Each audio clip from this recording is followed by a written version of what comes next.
Venesuelada sodir bo'lgan ikkita kuchli zilzila 1900-yildan beri eng dahshatlisi bo'ldi. Poytaxt Karakas va uning atrofidagi hududlar vayron bo'ldi. Yuzlab odamlar halok bo'lgan, 1,5 ming kishi jarohatlangan, minglab insonlar boshpanasiz qoldi.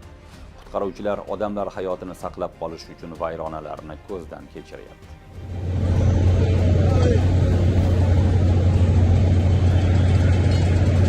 iyun kuni kechqurun Venesuela poytaxti Karakasdan taxminan 160 kilometr g'arbida 7,2 magnitudali kuchli zilzila yuz berdi.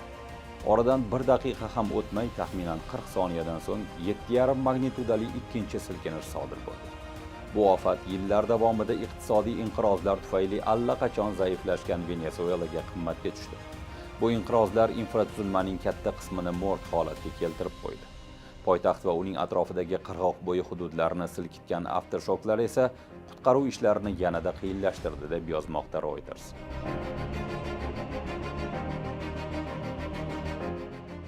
Sog'liqni saqlash vaziri Carlos Alvarado payshanba kuni kechqurun tibbiyot markazlariga 235 ga yaqin halok bo'lganlarning jasadlari olib kelinganini ma'lum qildi. Kamida 1,5 ming kishi jarohatlangan.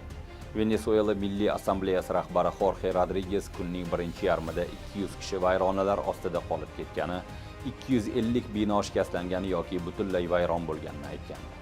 Jiddiy zarar ko'rgan binolar orasida kamida 8 shifoxona, Venesuela Qizil Xoch jamiyati shtab-kvartirasi va Fransiya elchixonasi borligi xabar qilingan. Karakasga tutashgan va poytaxtning bosh aeroporti joylashgan qirg'oq bo'yi shtati La Guaira eng ko'p zarar ko'rgan hududlardan biri bo'ldi. Ichki ishlar vazirining ma'lum qilishicha, bu shtatda 70 mingga yaqin oila jabr ko'rgan. Bu yer ofat hududiga aylandi, dedi muvaqqat prezident Delcy Rodriguez. Uning aytishicha, hukumat qutqaruv ishlarini tezlashtirish hamda og'ir texnikalarni jalb qilish uchun xususiy kompaniyalar bilan hamkorlikda ishlamoqda. Shtatning ba'zi qismlarida elektr energiyasi tanqisligi saqlanib qolyapti. Karakas aeroporti esa shikastlangani sababli yopilgan. Terminaldan olingan videolarda shift panellari qulab tushayotgan paytdagi vahimali manzaralar aks etadi. La Guaira shahrida texnikalar yetishmasligi oqibatida ko'ngillilar vayronalarni faqat qo'llari bilan qazishiga to'g'ri kelyapti. Karakas La Guaira avtomagistrali bo'ylab tinch aholi qirg'oq tomon suv, oziq-ovqat va dori-darmon tashib, dastlabki qutqaruv harakatlaridan ortib ketgan ofat miqyosiga qarshi yordamga kelishdi, deya voqealarni tasvirlaydi guvohlar. Epimarkaz yaqinida dengiz bo'yidagi Moron shaharchasida uylar vayron bo'lgan, aholi esa suv va elektr energiyasiz qolgan. Zilzilalar rasmiy bayram kunida sodir bo'lgan sababli ko'plab venesuelaliklar uyda edilar. Karakas va uning yaqinidagi qirg'oq bo'yi aholi punktlarida inshootlar tebranib yoki qulab tushayotganda, aholi silkinayotgan binolardan ko'chalarga otildi. Pastga tushganimizda manzara juda dahshatli filmga o'xshardi, dedi Karakaslik Maria Alejandro.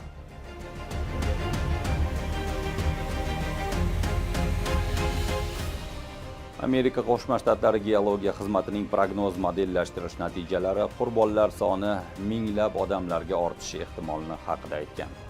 Shuningdek, qurbonlar sonining 10 mingdan oshishi mumkin bo'lgan salmoqli ehtimoli ham mavjud. Reutersning yozishicha, bedarak yo'qolganlarni kuzatish uchun yaratilgan va muxolifat yetakchilari tomonidan ulashilgan veb-saytda hozirgacha 46 mingdan ortiq odam hisobga olinmagan, bedarak ketgan sifatida ro'yxatga olingan. Ammo bu xabarlar rasman va mustaqil ravishda ham tasdiqlanmagan. Bu mening hayotimda his qilgan eng kuchli zilzila bo'ldi, dedi BBC Mundo jurnalisti Nicole Colster. Los Palos Grandesdagi ko'p qavatli uylarda yashovchi Colster shunday deydi. U shunchalik kuchli ediki, bino ustimga qulab tushadi deb o'yladim. Xabarlarga ko'ra, zilzila kuchini yuzlab kilometr uzoqlikda joylashgan kolumbiyaliklar ham his qilishgan.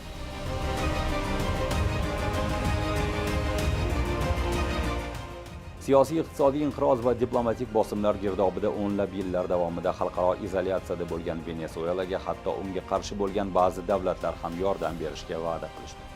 Maduroning vorisi Delcy Rodriguez AQSh, Dominikan, El Salvador, Meksika va Qatardan yordam yuborilayotganini aytdi. U shuningdek AQSh prezidenti Donald Trump hamda Rossiya prezidenti Vladimir Putin kabi yetakchilarga minnatdorlik bildirdi. Rasmiy Washington sanksiyalarni yumshatishga kirishdi. Zilzila oqibatlarini bartaraf qilishga oid moliyaviy operatsiyalarni amalga oshirishga ruxsat berdi. Prezident Trump Amerika Qo'shma Shtatlari yordam berishga tayyor, xohishli va bunga qodir dedi. Venesuela buyuk xalqiga yaqinda yopirilgan ikki yirik zilzila ko'lam jihatdan ulkan bo'lib, dahshatli darajada ko'p o'limga olib keldi, deb yozdi Tramp. AQSh davlat kotibi Marko Rubio esa Washington qutqaruv guruhlarini jo'natishini, Pentagon esa logistika masalalarida ko'maklashib, Karakasning shikastlangan aeroportini qo'llab-quvvatlashni aytdi. BBCga ko'ra, AQSh hukumati Venesuelaga $150 million yordam ajratgan. BMTning humanitar masalalar bo'yicha rahbari Tom Fletcher tashkilot xalqaro qutqaruv guruhlarini muvofiqlashtirayotganini ta'kidladi. SpaceX kompaniyasining Starlink tarmog'i jabrlangan hududlardagi yangi va mavjud mijozlar uchun 25-iyulgacha bepul xizmat ko'rsatishini bildirdi. Shuningdek, AQSh kompaniyasi aloqani tiklashga yordam berish uchun eng ko'p zarar ko'rgan zonalarga terminallarni joylashtirish ustida ishlayotganini ma'lum qildi. Mamlakat iqtisodiyoti uchun hayotiy ahamiyatga ega bo'lgan neft sektorida esa jiddiy uzilishlar bo'lmagan va neft infratuzilmasiga deyarli zarar yetmagan. Qidiruv va qutqaruv ishlari davom etmoqda. Afsuski, qurbonlar soni yanada ko'p bo'lishi mumkin.